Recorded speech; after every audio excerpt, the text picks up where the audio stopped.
Une chaîne bien affûtée facilite le travail et augmente la sécurité. Notre kit d'affûtage comprend tout ce dont vous avez besoin: poignée, lime et gabarit.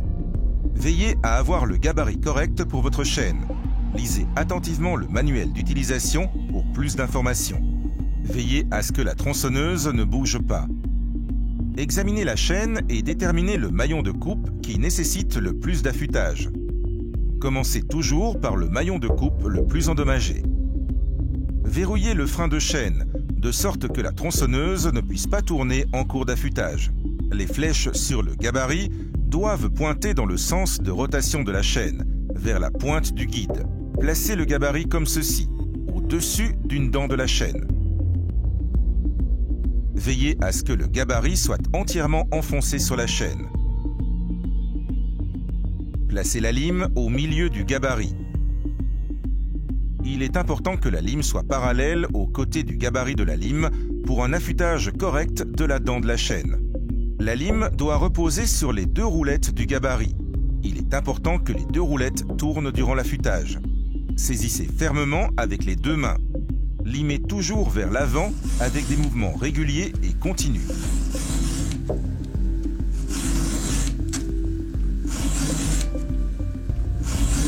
Comptez le nombre de passages effectués avec la lime. Limez toutes les dents de la chaîne de la même manière. Marquez le maillon afin de savoir où vous avez commencé. Libérez le frein de chaîne et faites avancer la chaîne. Sautez un maillon sur deux et continuez jusqu'à ce que vous ayez fait le tour complet.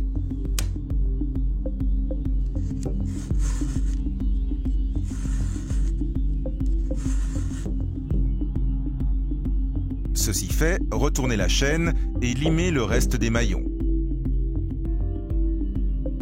Voici un maillon correctement affûté. Ensuite, contrôlez les cavaliers à l'aide du gabarit. Limez si nécessaire. Remplacez la lime de la poignée.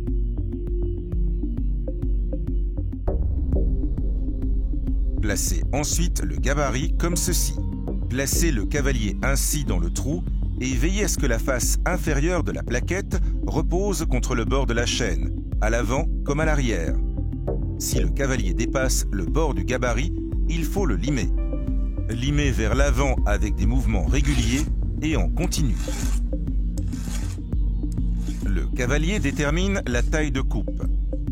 Si vous prévoyez de scier du bois tendre, le cavalier devrait être limé davantage que si vous sciez du bois dur. Soft sur le gabarit indique la profondeur pour les bois tendres et hard pour les bois durs. Les bois tendres sont par exemple le pin et le sapin. Les bois durs sont par exemple le hêtre et le chêne. Lorsque le maillon fait moins de 4 mm de long, la chaîne doit être remplacée.